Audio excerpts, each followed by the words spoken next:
I died. And what I saw on the other side completely changed everything I believed about faith, marriage, and salvation. There wasn't a tunnel or a light, but rather a confrontation. Jesus didn't come to comfort me, but to reveal the truth I had ignored while thinking I was right. What if what he showed me is the same mistake you're making right now? It all began on a rainy September morning, one of those days when the sky feels heavier than our shoulders. I was sitting on the edge of the bed, watching raindrops trickle down the window, holding a Bible I hadn't opened in weeks. At 59, with grown children, grandchildren running wild, and a life story filled with chapters I hesitated to revisit, it felt like my soul was suspended in a void that even the oldest prayers couldn't fill. My name is Helen Barrows. I taught for nearly 30 years, was a devoted mother, a loving grandmother, and married twice. But what I'm about to share goes beyond roles or labels. It's not just about marriage or loss. It's about what I saw, experienced, and heard when life slipped away for a few minutes. I'm talking about something that shook my faith, my logic, my certainties, something that confronted me with heaven, but also with the lies I told myself. I was born and raised in a Christian family where every Sunday was sacred and every mistake was an unforgivable sin. My first husband was a missionary, a respected man with a gentle spirit and strong convictions. For 28 years, we walked together in ministry, guiding youth, mentoring couples, praying with grieving families. On the outside, we were a model couple. On the inside, I was a silent portrait of someone who believed more in obedience than in true fellowship. I served with dedication, but was afraid to ask God who I really was. In that blind obedience, time passed like the wind. The death of my first husband came like a whisper in the dead of night. A sudden attack without warning, without a chance to say goodbye. The days that followed felt like walking blindfolded through a maze. I received hugs, verses, flowers, but inside, everything felt like dust. I continued going to church, keeping up the appearance of a woman of faith, but what held me up wasn't faith, it was habit. Faith had quietly slipped away years ago and I hadn't even realized. 3 years passed, that's when I met Ethan, a calm, steady man who worked as a sound technician at the church. He was also a widower with a gentle laugh and eyes that seemed to understand what it meant to lose everything. We started talking, sharing coffee after service, laughing at things only we found funny. When he asked me to marry him, I hesitated. I wasn't afraid of him. I was afraid of myself. Afraid of masking an emptiness behind a pretty facade. Afraid of repeating old mistakes with a new look. But I said yes. For a while, everything seemed all right. Yet deep inside, that ancient emptiness began whispering again. Something told me the pain I was trying to fill with companionship ran much deeper. Then came the day everything changed. My body gave up, my heart stopped, and in the moment between my last breath and the first shock, I was taken to a place where nothing could be hidden. I remember it all clearly, clearer than any photo could capture. It was a Tuesday, exactly 10 a.m. I was home alone, as I often was. I had just made a slice of toast and turned on some instrumental worship music on the radio. Ethan had already left to run errands downtown. The house was quiet, the kind of gentle silence that sometimes brings comfort. But that day, the silence felt like it was watching me. I felt a strange pressure on my chest, as if someone was trying to remind me of something I'd forgotten. I leaned against the kitchen counter, tried to take a deep breath, but the air wouldn't come in like it should. Everything suddenly went dark, and before I fell, I could only whisper, "Jesus," and then nothing or everything. I don't know if it was clinical death or if heaven simply decided to call me for a moment. All I know is that my body lay on the cold kitchen floor, and my consciousness drifted away gently, like a leaf caught by the wind. Suddenly, I found myself floating. There was no pain, no fear, just a strange, dense peace, as if something sacred was about to happen.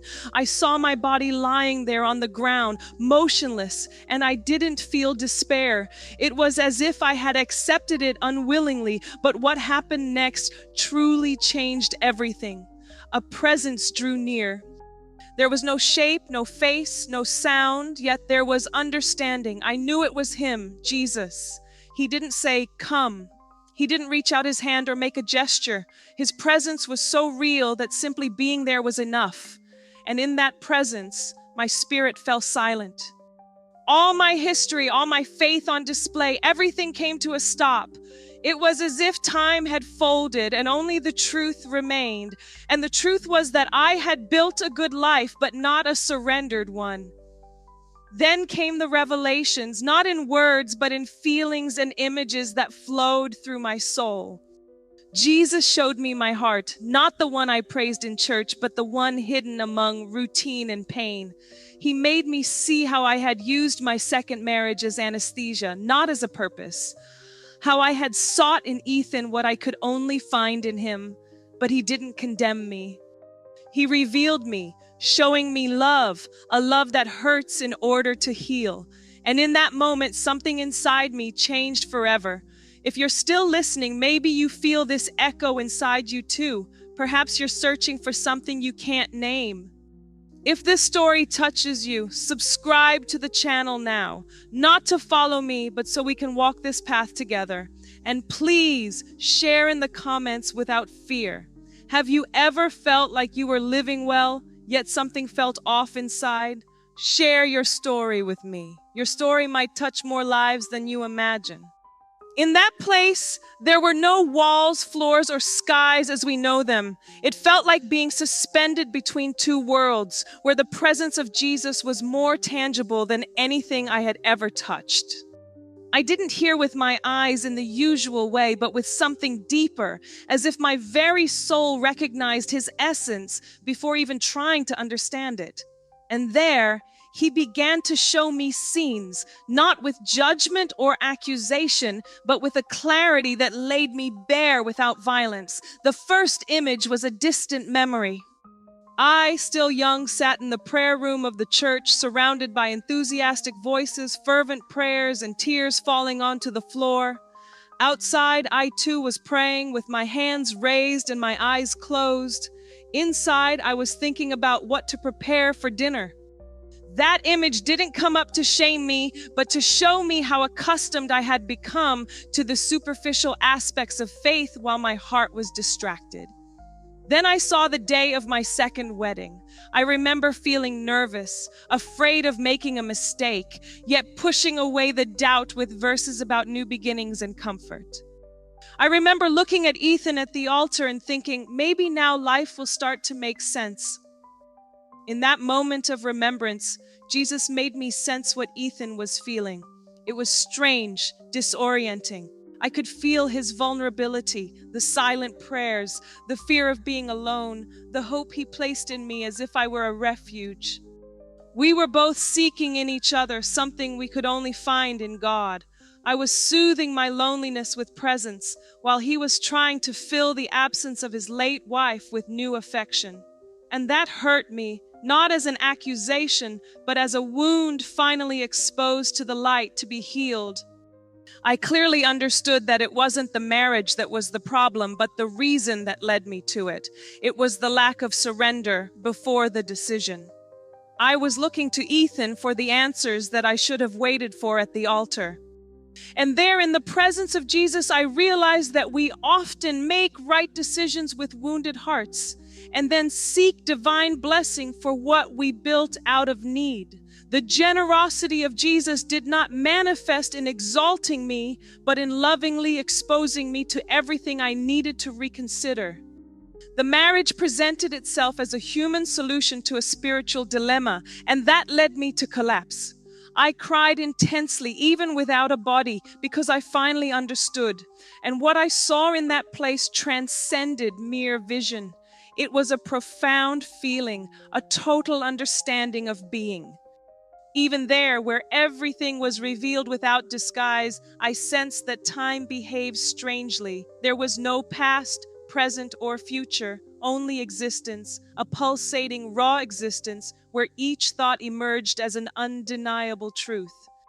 Then a new image appeared, but this time it wasn't about me. It was about the people around me, those who, like me, were kneeling with their bodies bowed, yet their souls remained upright, distant from the altar. I saw a room full of Christians, dressed impeccably, Bibles in hand, smiles on their faces, but their hearts were scattered, distracted by bills to pay, unresolved conflicts, and wounds that were slow to heal. It was as if Jesus was telling me, "You are not alone." Many live just like you, doing the right things, but still far from me. This broke my heart because I realized that in a way I had become a reflection of this group. My spiritual coldness was simply an echo of what many silently endure. Soon a specific memory hit me.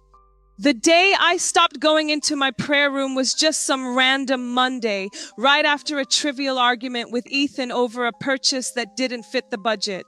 I was upset, tired, frustrated, and I decided I wouldn't pray that night. God understands, I thought, and He does understand. But not in the way we often use to justify our distance. I started skipping one day, then two, until that sacred room became just another space in the house. Jesus revealed all this to me, not as a judge, but as a doctor pointing out the infection before healing. The hardest part to face wasn't my absence from prayer, but my lack of desire for Him. I read the Bible out of habit, not out of need. I went to services because it was routine, not because I was hungry for God. I said amen without thinking. And all of this became an automatic procedural faith, lifeless. But in that place where nothing is hidden, the love of Jesus was so powerful, it gave me the strength to see all this without despair. It wouldn't let me sink into guilt. It invited me to face the truth. And the truth was that I had lived for decades believing physical presence in spiritual activities was enough. But He wanted more. He wanted my surrender, my thirst, my seeking the simple joy of being with Him, not just what He could give me. And so a question arose in the air, not in words, but like a whisper piercing my heart. If you no longer had anyone to fill your emptiness, would you still seek me? This question resonated within me with a depth that no human sound could match. That question, if you had no one to fill your void, would you still look for me? Echoed inside me like silent thunder. It was as if every part of my story, every choice, every whispered prayer was illuminated by this single question. And there, before the one who knew every wrinkle of my soul, I realized I didn't know the answer. I wanted to say yes, to shout it out loud, but the silence inside me spoke louder. It was as if my faith was shaped more by the fear of loss than by the love that keeps you grounded. I was there standing before Jesus, unable to confidently say that He was everything to me, and that, more than any mistake I had ever made, shattered me inside. Then another revelation wrapped around me like a cloak, my emotional dependency, how I had made human love my emotional foundation, how I had built relationships to fill wounds I never brought before God. I saw clearly how Ethan and I, despite good intentions, had come together in a moment of vulnerability, hoping the other would be strong enough to hold the broken pieces we still carried. And Jesus, with all His holiness, didn't condemn me. He simply let me to feel what it meant to place my healing in human hands, to feel what it meant to call refuge what should have been only a temporary stop. Our marriage was not in itself a mistake, but a reflection of two wounded hearts rushing to love before being healed. And there I realized that haste is also a form of unbelief. When we stop waiting on God, when we rush to fill the emptiness without consulting Him, we are silently saying that we don't trust His faithfulness to hold us in the void. I lived it. Ethan lived it. And in that place of truth and light, everything made sense. No more excuses, no need for explanations. The gaze of Jesus was enough. It was a gaze that read my thoughts, that reached places no words ever could. And in that gaze, I felt just how deeply He loved me, despite everything.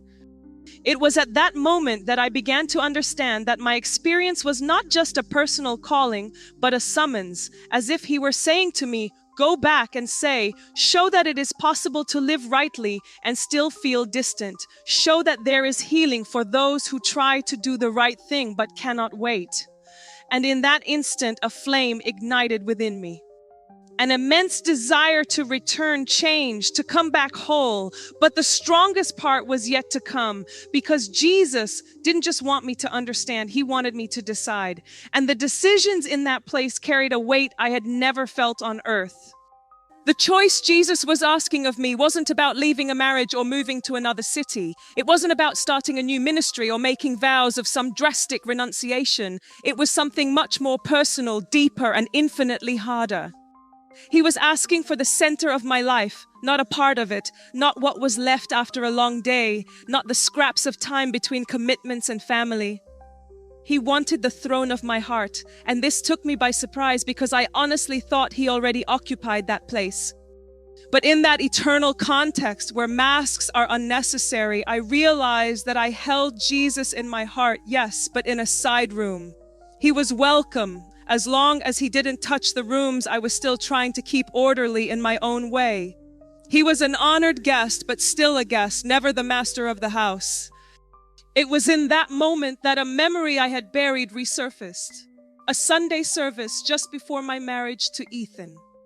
I was sitting in the second row listening to a sermon on abandonment, but inside me, an unease was growing. Something was telling me to wait. No, not to get married, but to wait. Pray more, ask God, take time for myself, seek clarity. But I silenced that voice with reasoning. I had waited too long. I had already lost too much. God understands.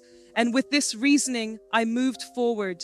My friends celebrated, the church approved, and I wanted to believe that all was a response to my prayers.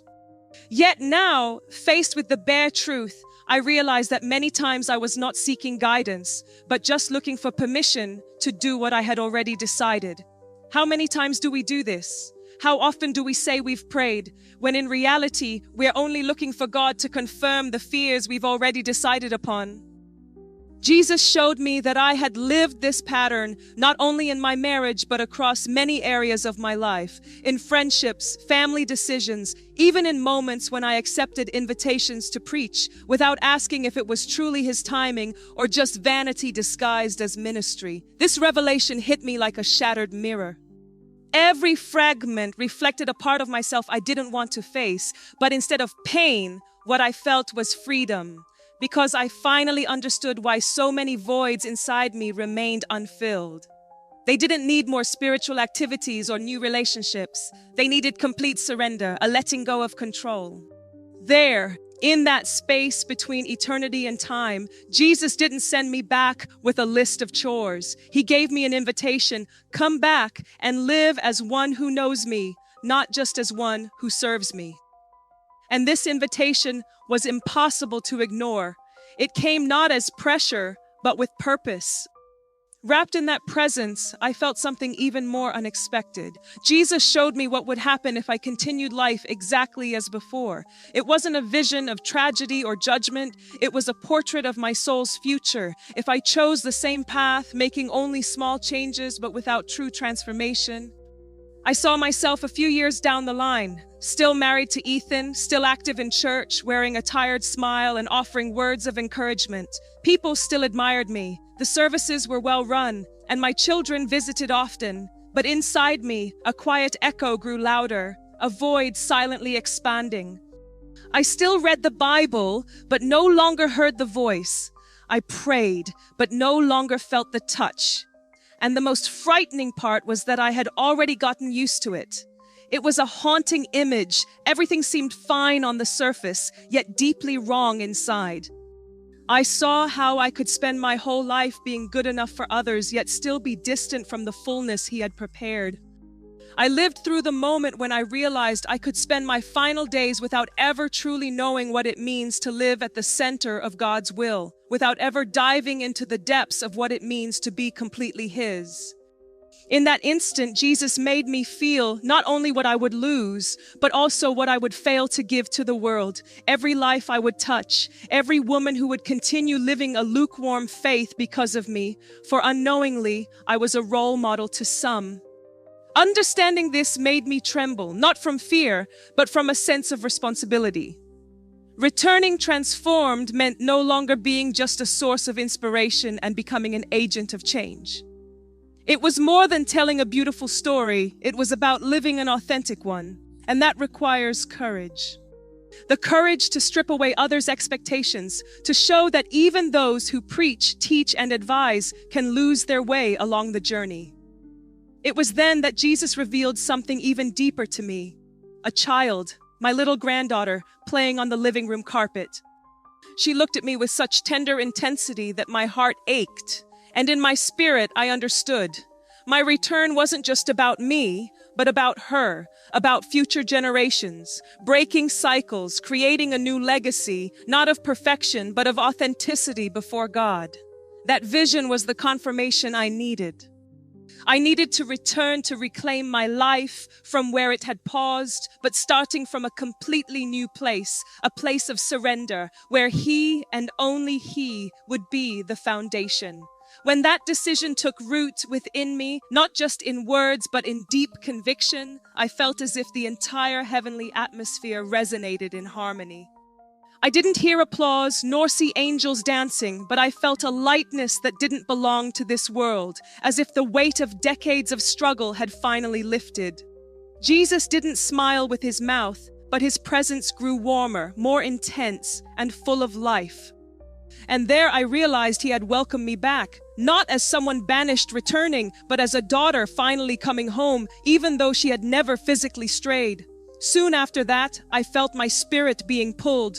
It was as if eternity was slowly closing in, and I was being pulled back into time. An invisible force was guiding me, this time with intention, with a flame. I didn't see my body as I descended. I only felt the weight of material life returning, sounds, smells, physical pain. When I opened my eyes, the hospital ceiling was the first thing I saw. There was a cold light and a steady beep. Voices all around, hands touching me, and I was back, changed in a new way. I couldn't speak. Tears flowed uncontrollably, not from pain, but because my soul was still adjusting. It's hard to put into human words what it means to return from a place where the soul says goodbye. Everything seemed smaller. The noise of the television annoyed me. The voices sounded excessively loud, as if the words here didn't carry the same weight as they did there. Even the praise playing on the room's radio felt empty. Not because the music was bad, but because I was hearing it with a new awareness. In the days that followed, I tried to adapt. I smiled at the doctors, thanked the nurses, listened to talk about the miracle of my recovery. No one knew what had really happened. And honestly, I didn't know how to begin explaining it either. How do you describe the indescribable, something that can't be captured by doctrines or words?